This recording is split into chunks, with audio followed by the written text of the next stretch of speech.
In today's story, we set a world record for the most amount of time it took to make one move in a duel that already started. Spoiler alert, I effing hate it.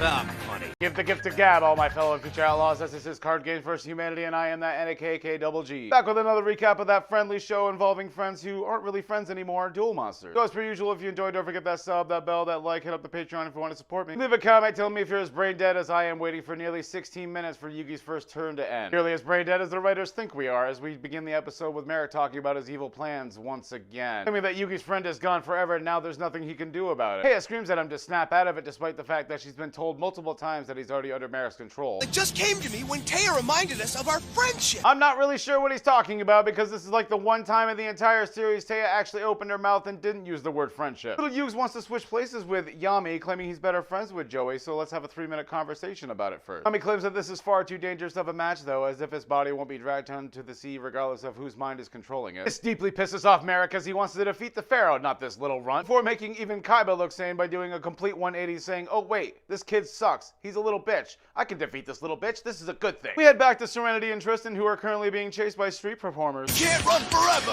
Wanna bet? After all the superhuman shit I've seen him do already, I genuinely believe he could. Unfortunately for our overpowered hero, he finally gets ambushed by these 3 large gentlemen in robes, seemingly having no option but to fight them. Is that a laser beam? There's more where that came from, tough guy. Oh wait, no, it was a dice. 3 grown men, paralyzed for at least 20 seconds because of dice. He's just that sexy.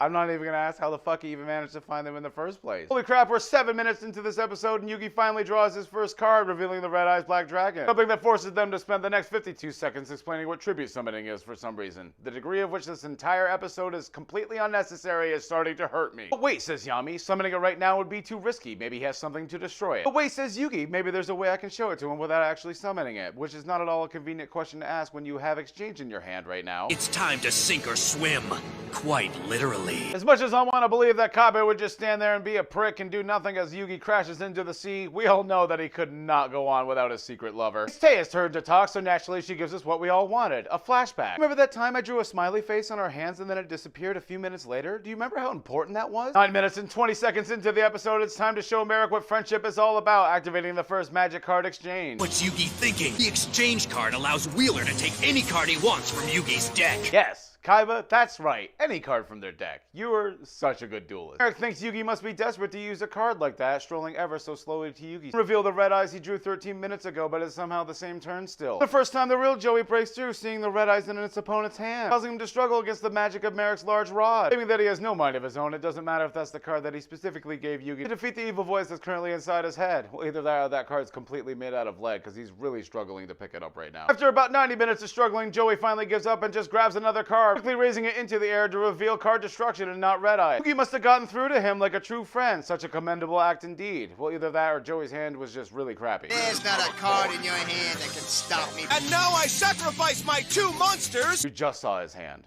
Like, you just saw his hand.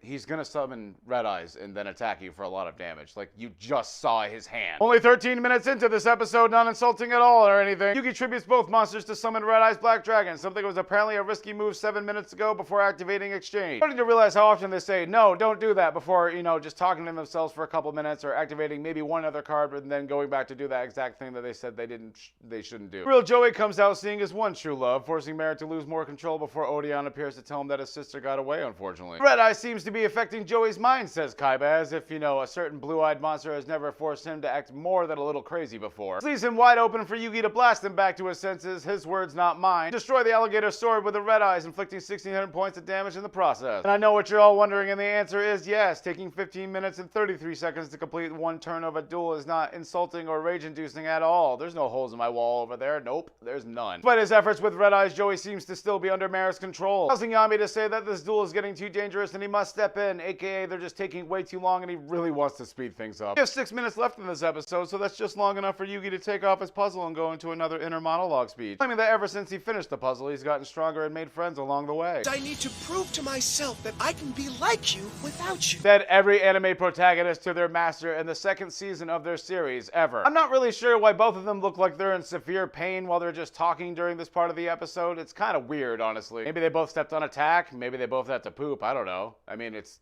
honestly kind of suggestive. I'm just going to make it bigger on the screen as you look at it and realize that it's honestly kind of weird.